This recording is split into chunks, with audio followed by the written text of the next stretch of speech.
Assalamualaikum warahmatullahi wabarakatuh. Innal hamdalillah nahmaduhu wa nasta'inuhu wa nastaghfiruh. Na'udzu billahi min shururi anfusina wa min sayyi'ati a'malina. May yahdihillahu fala mudilla lahu wa may yudlil fala hadiya lahu. Asyhadu an la ilaha illallah wahdahu la syarika lahu. Asyhadu anna Muhammadan abduhu wa rasuluh. Allahumma shalli wa sallim wa barik ala Muhammadin wa ala alihi wa sahbihi wa man tabi'ahum bi ihsan ila yaumil din. Qala Allah ta'ala fi kitabihil karim, a'udzu billahi minasy syaithanir rajim. Ya ayyuhalladzina amanu taqullaha haqqa tuqatih wa la tamutunna illa wa antum muslimun. Ya ayyuhalladzina amanu alladzi khalaqakum min nafsin wahidah wa khalaqa minha zawjaha wa batha minhuma rijalan katsiran wa nisaa'a. Wattaqullaha alladzi tasaaluna bihi wal arham innallaha kana 'alaykum raqiba. Ya ayyuhalladzina amanu taqullaha wa qulu qawlan sadida yuslih lakum a'malakum wa yaghfir lakum dhunubakum wa may yuti'ir rasulahu faqad faza fawzan 'azima.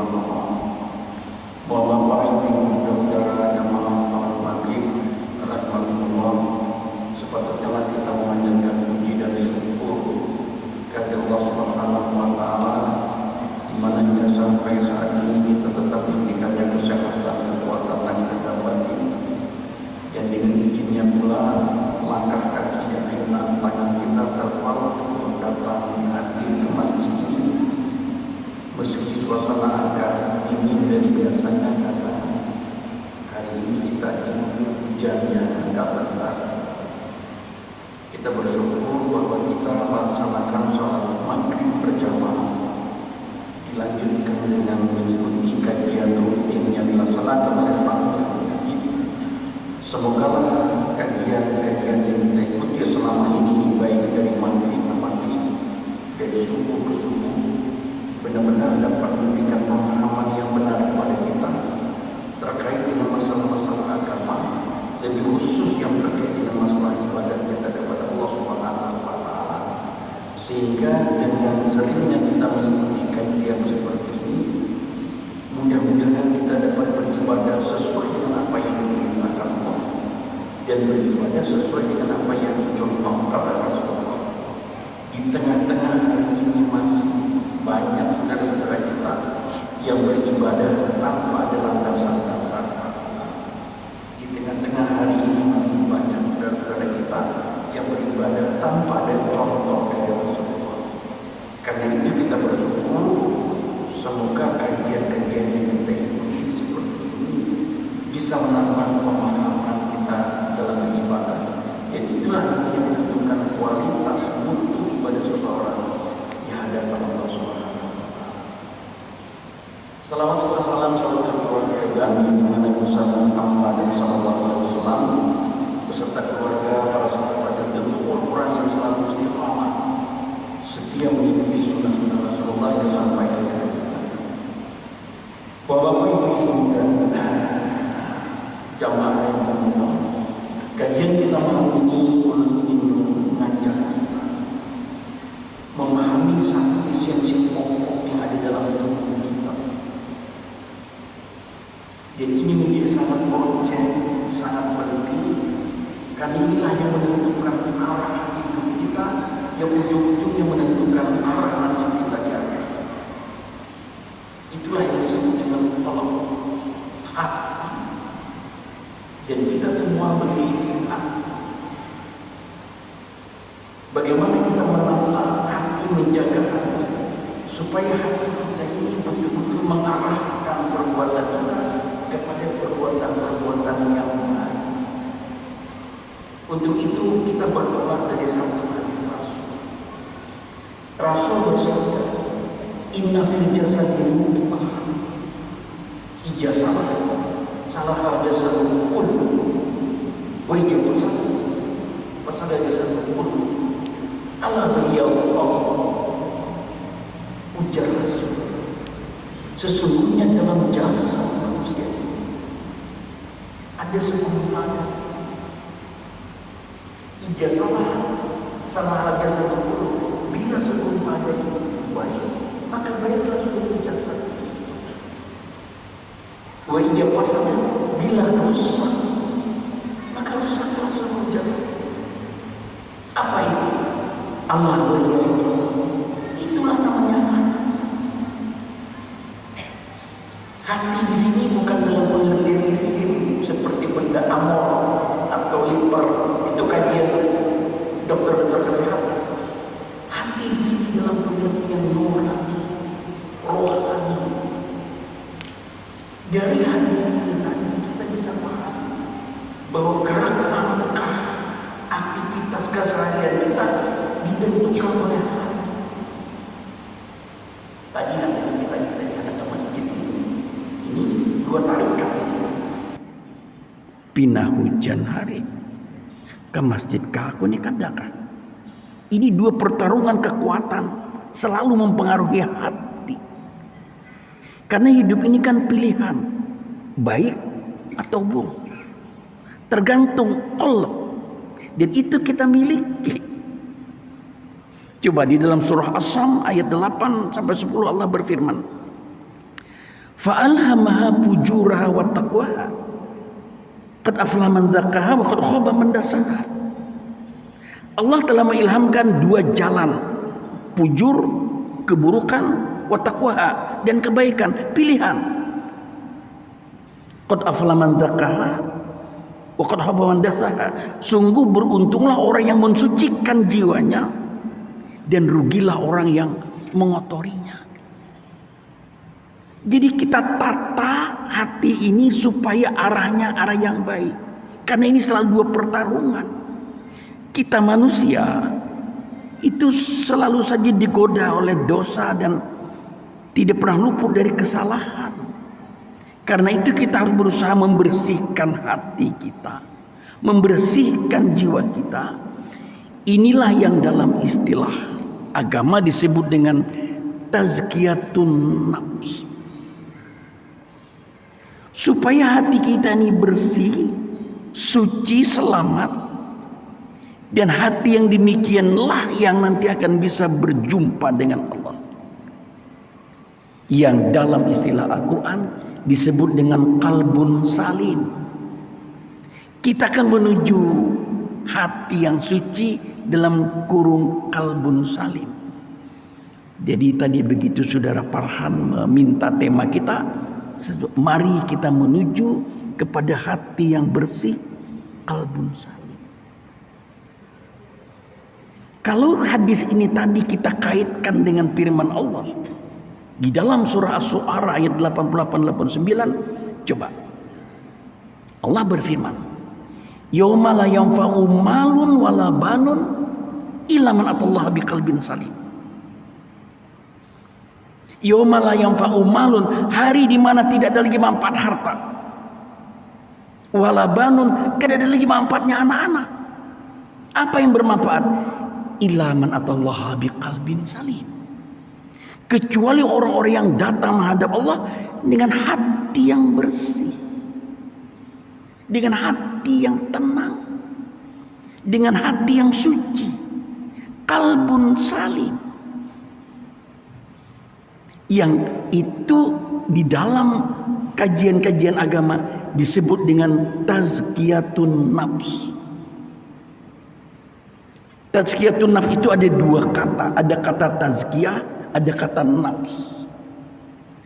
Kata tazkiyah itu berasal dari akar kata zakka, pembersihan, pensucian. Maksudnya pensucian jiwa kita, hati kita ini menuju kehidupan spiritual yang lebih puncak, dekat dengan Allah. Sedangkan nafs itu adalah salah satu organ rohani yang nafs ini besar pengaruhnya dalam menggerakkan jasad kita untuk melakukan suatu perbuatan. Bisa perbuatan baik, bisa perbuatan buruk. Tergantung nafs mana yang berpengaruh, nafs mana yang paling besar mempengaruhi jiwa kita ini. Nafs itu ada tiga. Nafs al-mutmainnah, nafs al-lawamah, dan nafs allamatus. Ujar kita nafsul mutmainnah, nafsul lawamah, dan nafsul amaratus. Nafsu yang ketiga ini nafsu yang cenderung senang berbuat jahat. Bila ini yang menguasai jiwa kita, nah lalu orang amun kawa menipu orang, senangnya gembiranya bukan main. Itu nafsu yang tadi yang kada baik tadi. Yang hendak kita tuju adalah nafsul mutmainnah, yang senang cenderung untuk berbuat kebaikan. Dan nafs al-mutmainnah inilah nanti akan dipanggil Allah masuk ke dalam surganya Jannatul Naim dengan inti di dalamnya qalbun salim. Jadi kalau qalbun salim dan nafsul mutmainnah, Allah yang manggil kita. Coba. Ya ayuhan nafsul mutmainnah, irji'i ila rabbiki radiyatan mardiyah, fadkhuli fi ibadi wadkhuli jannati. Allah yang manggil. Hai jiwa yang tenang, irji'i ila rabbiki radiyatan mardiyah, kembalilah kepada Tuhanmu dengan puas dan diridai. Fadkhuli fi ibadi, maka masuklah ke dalam golongan hamba-hambaku. Wadkhuli jannati, dan masuklah ke dalam surgaku. Tapi apa tadi syaratnya? Qalbun salim, ilaman atallaha biqalbin salim. Kecuali orang-orang yang datang kepada Allah dengan hati yang bersih. Maka kewajiban kita harus menjaga hati, menjadi hati yang bersih. Ibnul Qayyim al-Jauziyah, bapak-bapak, ibu-ibu, seorang alim yang concern membicarakan tentang gerak hati. Dia membagi hati ini ke dalam 3 kondisi. Pertama, ada hati yang sehat. Kedua, ada hati yang sakit. Dan ketiga, ada hati yang mati. Jangan sampai kita tergolong ke dalam hati yang mati. Kalau sudah hati mati, wah luar biasa, ini rusak sudah. Khatamallahu ala qulubihim wa ala sam'ihim wa ala absarihim ghishawatu wa lahum adzabun adzim. Summum bukmun umyum fahum la yarji'un. Jadi masuk mana hati kita ini? Yang tadi kita harus menjaga hati. Karena itu Imam Al-Ghazali menyebut tazkiyatun nafs itu adalah pembersihan hati dari sifat-sifat kebuasan, pembersihan hati dari sifat-sifat kebinatangan, dan pembersihan hati dari sifat-sifat syaitan.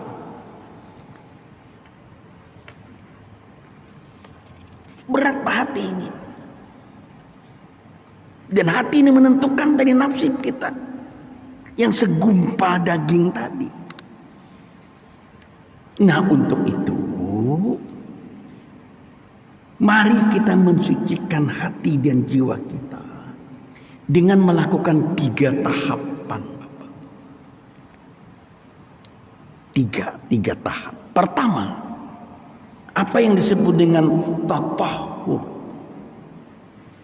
Kita membersihkan hati kita, jiwa kita, mengangkat dan mensucikan jiwa kita dari beragam penyakit-penyakit hati.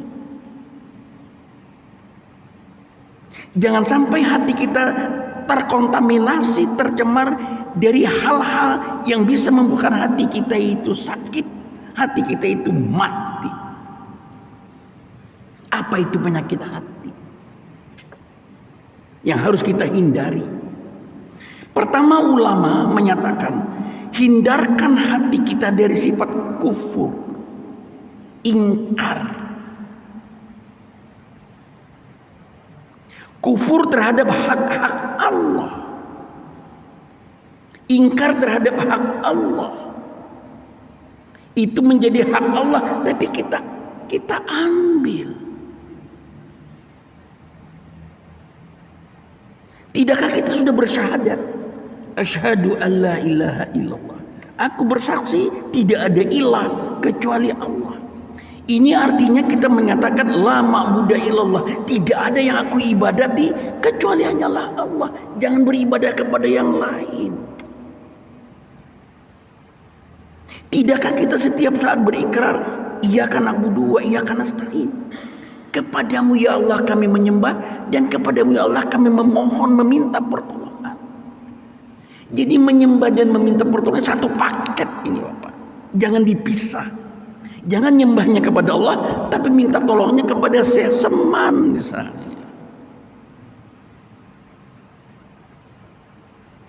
Kan banyak orang begitu. Ada juga garing-garing sedikit, saling semaan sedikit. Bagi orang datang di masjid itu, ayo kita bacakan bacaan manakib seseman supaya ampe garing. Lepas. Ada sedikit kekufuran dalam hati kita. Jauhkan dari kekufuran. Dan hak Allah yang lain kita, Allah lah yang menguasai seluruh alam ini. Kembalikan semuanya ini. Allah yang menghidupkan, Allah yang mematikan. Allah yang menjaga, Allah yang memelihara. Allah yang menyembuhkan penyakit, Allah yang memberi rezeki. Allah yang menjaga, memelihara. Semuanya itu terpulang kepada Allah. Mantap ini rububiyah kita kepada Allah. Tidak sakit hati kita. Tidakkah kita sering membaca ayat Al-Quran? Qulillahumma malikal mulki tu'til mulka man tasha wa tanju'ul mulka mimman tasha wa tu'adju man tasha wa tujillu man tasha biyadikal khair innaka ala kulli syai'in qadir. Coba ini. Kalau ini kita pahami, habislah sudah alam ini. Qulillahumma malikal mulki. Katakanlah wahai Allah Tuhan kami, Engkaulah yang menguasai seluruh isi alam ini. Kau berikan kekuasaan kepada siapa orang kau kehendaki. Kau cabut kekuasaan dari siapa kau kehendaki. Kau tampakkan kemuliaan kepada siapa orang kau kehendaki. Kau tampakkan kehinaan kepada siapa orang kau kehendaki. Biyadikal khair. Di tanganmu segala sumber kebaikan itu. Innaka ala kulli syai'in qadir. Sesungguhnya Engkaulah yang menguasai seluruh isi alam ini. Tidak ada lagi yang bisa kata la haula wala quwata illa billah. Habis sudah kita. Harta yang kita miliki hakikatnya milik Allah. Anak yang kita sayangi amanah Allah. Dan bahkan napas dan roh kita semuanya di bawah genggaman dan bayang-bayang Allah, yang satu saat Allah akan mengambilkan itu miliknya tanpa dia harus memberitahu kepada kita. Kalau ini sudah kita sadari, mantap sudah. Tidak ada kekufuran di dalam hati kita, maka kita tergolong hati yang sehat. Tapi amun sudah ada sedikit mengambil hak Allah. Kalau misalnya kita sudah yakin, Allah berfirman, ujar Allah, wa ijamaritu wa huwa yasfin. Bila aku sakit, bila aku garing, Allah yang menyembuhkan. Maka dengan keyakinan seperti ini, yang menyembuhkan penyakit itu Allah, bukan dokter, bukan obat. Dokter dan obat itu hanya sarana kita untuk mendapatkan kesembuhan dari Allah. Orang bisa saja penyakitnya sama, datang kepada dokter yang sama, diberi obat oleh dokter sama, cara minumnya sama, tapi terkadang yang satu sembuh, yang satu belum sembuh. Wajar, karena yang menyembuhkan bukan dokter, yang menyembuhkan Allah. Mantap sudah kita di situ. Ada orang yang kena COVID, sama-sama masuk rumah sakit, diberi pengobatan dengan protap yang sama oleh dokter, tapi yang satu meninggal, yang satu masih hidup. Karena urusan mati dan hidup itu urusan Allah. Ini mantap. Tapi amun sudah kita lalu garing, latu hokba ubat, ada orang menawari, aja cari pang, apa ngarannya nih, ayam hirang. Nah mulai patok sampai ke cakarnya cari pang. Ke kampung-kampung mencari, ada jual kulihan. Ma diapai sembali, lalu darahnya kasayakan di mana lawan sakit. Kalau nya kadang sampai juga minum darahnya sedikit, kan menyimpang dari syariat ini. Ini berarti hatinya sedang sakit. Kalau kita yakin misalnya tadi, wa ma min dabbatin fil ardi illa Allahi rizquha. Al-Qur'an ini yang bicara. Tidak ada satu makhluk pun yang melata di bumi ini kecuali Allah yang memberinya rezeki. Hatta ulat yang hidup di dalam batu itu rezekinya dari Allah. Jadi urusan rezeki itu Allah, kita wajib berusaha dan berikhtiar, tapi tidak wajib berhasil. Pahamlah artinya? Berhasil dan berhasil itu ya bisa berhasil bisa tidak, itu urusan Allah. Tapi kita wajib berikhtiar, wajib berusaha. Amun kita ini hendak mencari rezeki, biasanya bawa warung nasi, katupatkah, lontongkah, tentu kita siapkan sarananya, lontongnya, katupatnya, nasi kuningnya. Kita sediakan wadahnya, ada mejanya, ada kursinya. Bagus juga kalau bisanya ada sarana parkirnya lebih bagus. Itulah sudah ikhtiar kita. Payu kada payu urusan Allah. Kita sudah berusaha berikhtiar. Jangan lagi ada dikaitkan dengan yang lain. Kulihat ya warung ikam nih kada kayak warung sebelah sana. Kada pati payu. Pasang panggambar di sini.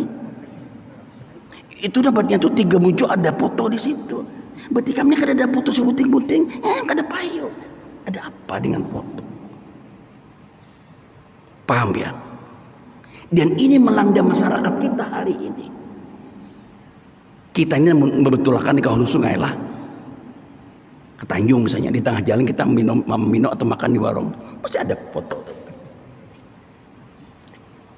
Karena dengan foto itu lo dikaitkan bahwa rezeki datang, ini yang hati rusak.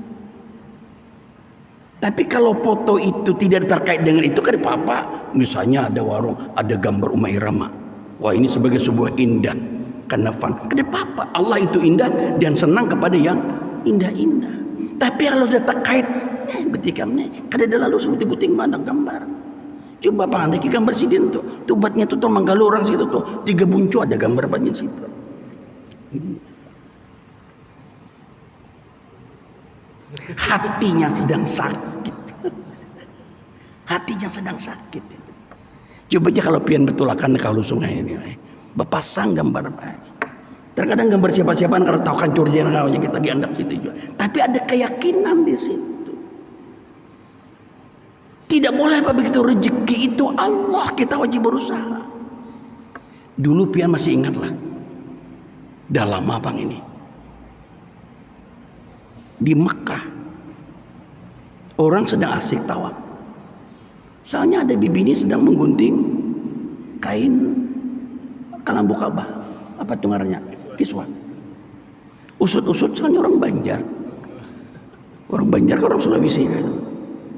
Ada apa dengan kiswah? Itu pak kalau dapatnya setampik nah kayak HP itu bisa 25 rial, harganya larang tak? Ada keyakinan pak di situ. Kalau nya pedagang karena sampai boleh ke benua, anda kan jadi melaci ini toh. Orang menggalur itu jadi keliling orang lagi, kada maharung lagi orang tokoh lain. Ini kesirikan. Tangkap askar, ubut-ubut temannya menggunting-gunting. Kan semudah menggunting itu kok kandang itu toh. Kita menjapai aja kita kewadian itu. Tapi ada itu yang melakukan.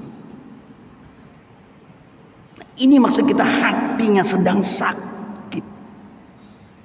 Lalu Bapak yang kedua. Tadi kan kita tatahur nih. Menghindar, mengangkat, menjauhkan, mensucikan hati dan menjauh dari beragam penyakit-penyakit hati.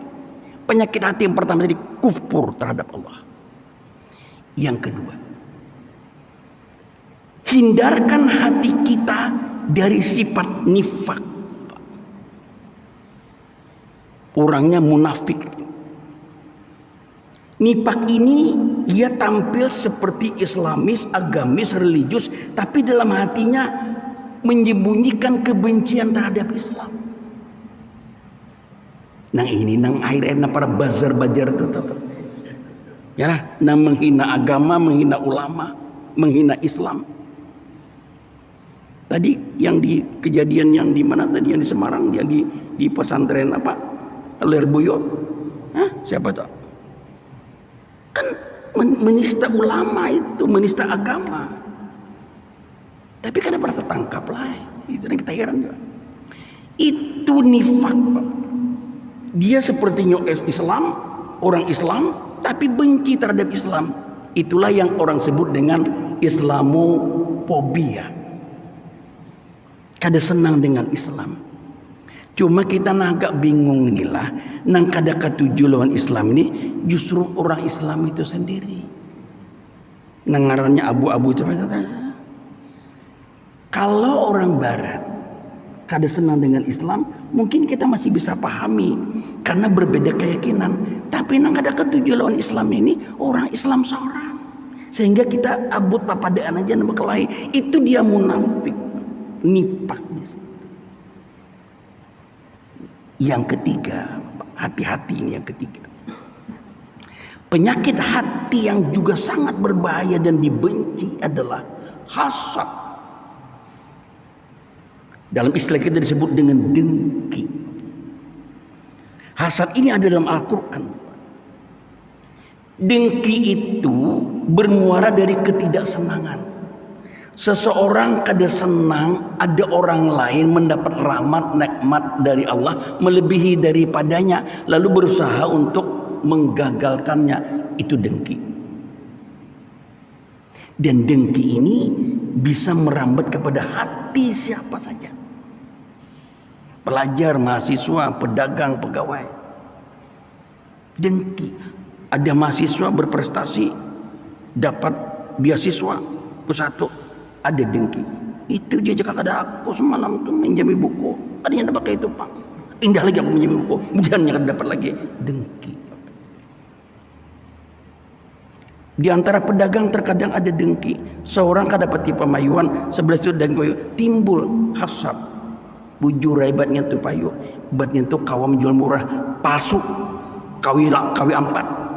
Iya mun bujur, kada bujur timbul fitnah, karena ada kedengkian. Ini penyakit hati, ini berat ini. Dan apabila Bapak Ibu dengki ini tetap bersarang dalam hati kita lama kelamaan, dia menjadi penyakit fisik, Bapak. Karena stresnya tinggi ini, asam lambungnya naik, mahnya naik, apa namanya ini, vertigonya naik ini.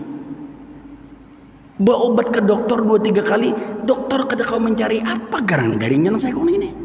Karena tidak bermuara dari, karena dia bermuara dari hal yang tidak bisa dilihat, dengki, karena stresnya tinggi. Itu orang kada senang melihat orang lain senang. Sakit melihat orang senang, senang melihat orang sakit, dengki. Tetangga baru beli mobil baru, inya nak ada nyaman guring, itu dengki. Itu dengki, Bapak. Nang beli mobil baru teh ngakar karo guring tak tahu nau. Kan ada dengki, Bapak di sini. Ini nang lain kada minuman kah? Hah?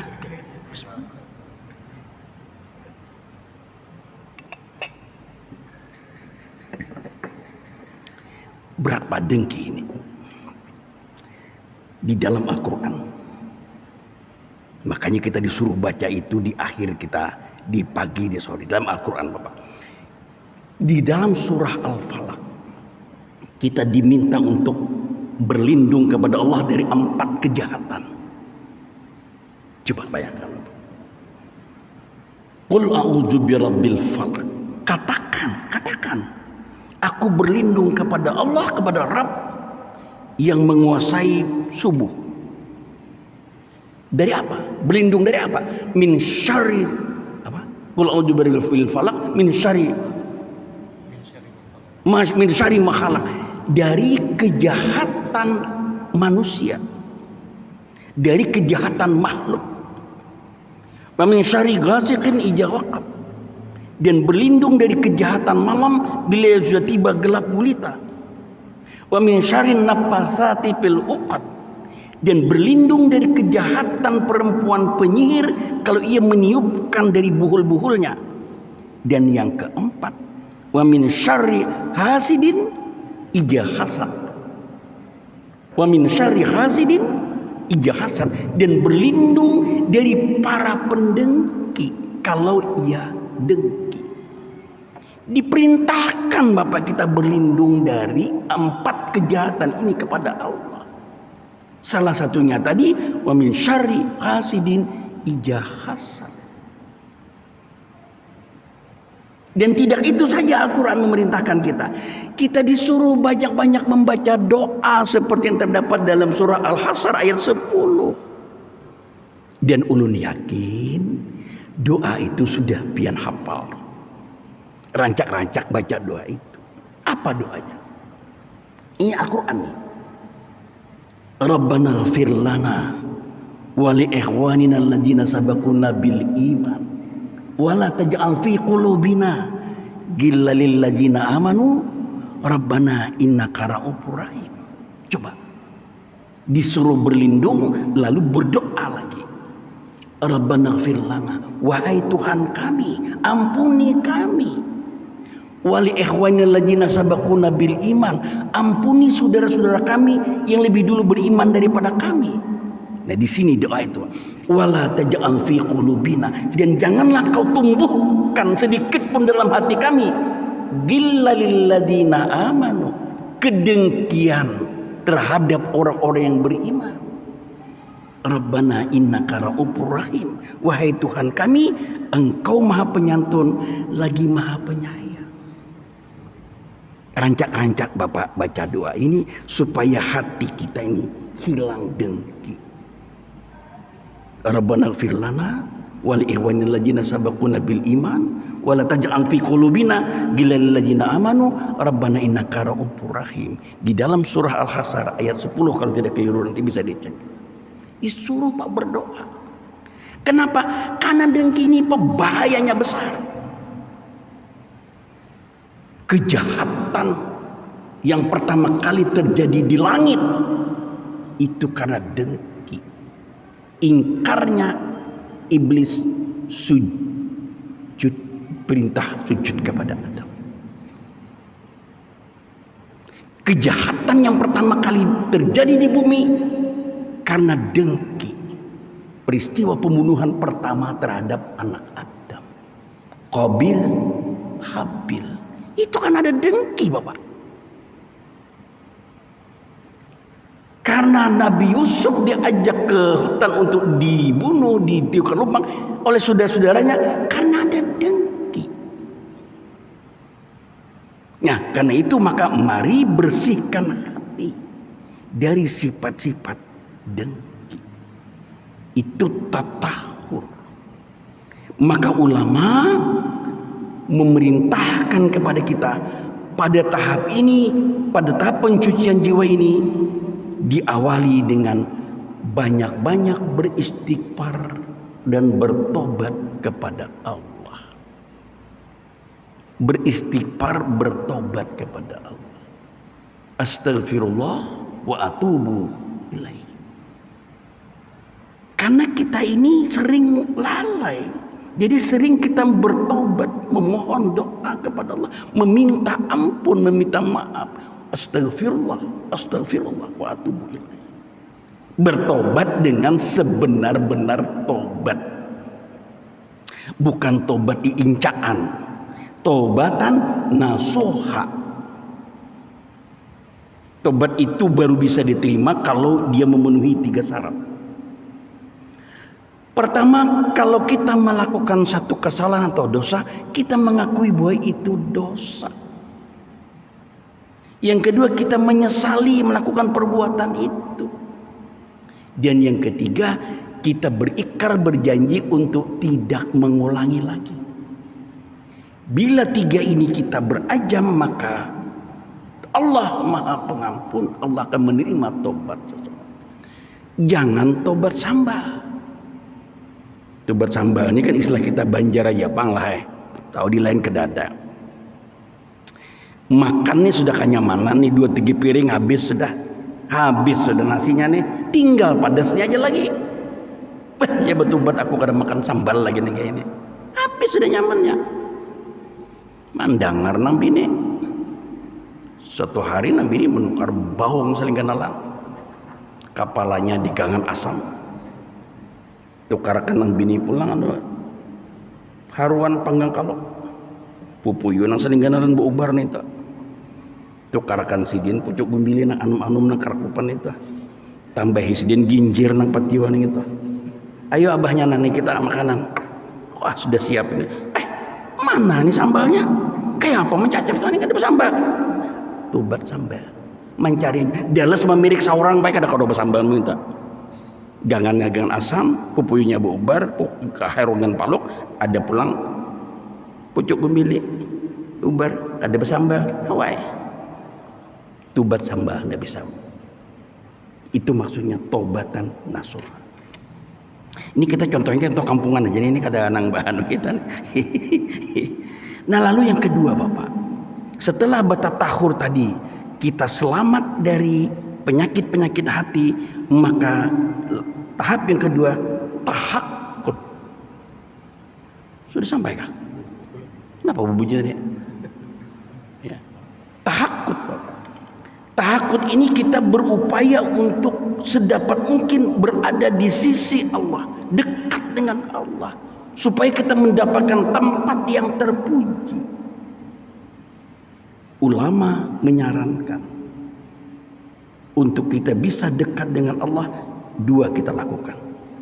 Dan ulun yakin dua ini sudah kita lakukan. Tinggal intensitasnya yang beda-beda. Pertama, sering-sering melakukan qiyamul lail, salat tahajud. Salat tahajud pada saat kita melaksanakan qiyamul lail di sepertiga malam, di saat orang-orang sedang tidur nyenyak, kita merasa dekat dengan Allah. Hati kita menjadi tenang, hati kita menjadi damai. Wa minal laili fatahajjat bihi nafilatallah asa yabsaka rabbuka maqamam mahmuda. Dan pada sebagian malam kerjakanlah salat tahajud sebagai ibadah tambahan bagimu. Semoga kamu menempatkan tempat yang mulia di sisi Allah. Dan salat di sepertiga malam itu Allah Subhanahu wa ta'ala turun ke langit dunia, menawarkan kepada kita, siapa yang memohon aku kabulkan, siapa yang meminta aku beri, siapa yang meminta ampun aku ampuni. Allah yang turun ke langit dunia menawarkan tiga hal tadi. Jadi sering-sering kita melakukan qiyamul lail. Yang kedua, sering-sering melakukan zikir kepada Allah. Karena zikir ini berarti kita mengadakan hubungan yang online setiap saat kepada Allah, dan kita tidak terputus. Kapanpun, dimanapun, kita selalu berada bersama-sama Allah, karena kita selalu mengingat Allah. Alladzina yadhkurunallaha qiyaman wa qu'udan wa ala junubihim wa yatafakkaruna fi khalqis samawati wal ard rabbana ma khalaqta hadza batila subhanaka faqina adzabannar. Orang-orang yang selalu mengingat Allah, baik dalam posisi berdiri, baik dalam posisi duduk, atau dalam posisi berbaring, selalu kita, Rasulullah saja selalu berzikir kepada dalam setiap keadaan.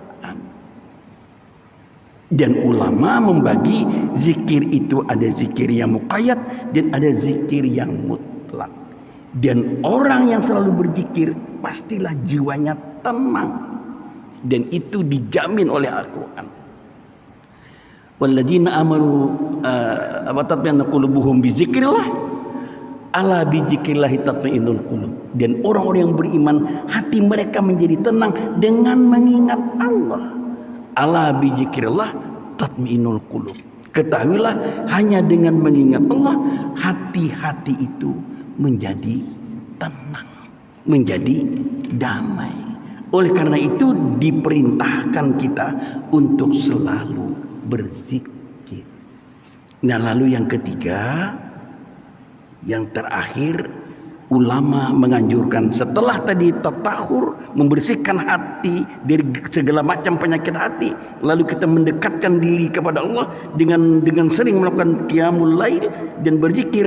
Yang ketiga, tahalluq, kita berakhlak dengan akhlak Al-Quran, berakhlak dengan nama-nama Allah, mensifati nama-nama Allah yang mulia, mengejawantahkan nilai-nilai Islam sebagai rahmatan lil alamin. Dan akhlak kita itu ditampilkan lewat omongan kita, pemandiran kita, dengan hati kita dan tampilan kita. Berakhlak dengan akhlak Al-Quran. Kalau Allah itu Maha Rahman Maha Rahim, sepatutnya lah kita Maha Penyayang, kasih kepada sesama. Kalau Allah itu Maha Pemaaf, Maha Pengampun, sepatutnya lah kita juga Maha Pemaaf dengan Maha Pengampun. Jangan keras hati ini. Aku juga tidak mengampuni kecuali datang ke rumah. Nah, ini keras itu. Aku tidak mengampuni kecuali mencium tangan dulu. Ada, bukan kalbun salim itu. Kalau kalbun salim itu belum lagi dia minta maaf, sudah diberi maaf. Ini hati yang suci. Kalau masih keras saja, aku aja kecualinya datang mencium batis, hanya aku maafin. Liwarnya itu, nggak bisa begitu. Di dalam Al-Quran tidak ada satu ayat pun yang memerintahkan kita untuk meminta maaf. Tapi banyak Al-Quran yang memerintahkan kita untuk memberi maaf. Karena kita menuju hati yang suci, hati yang bersih.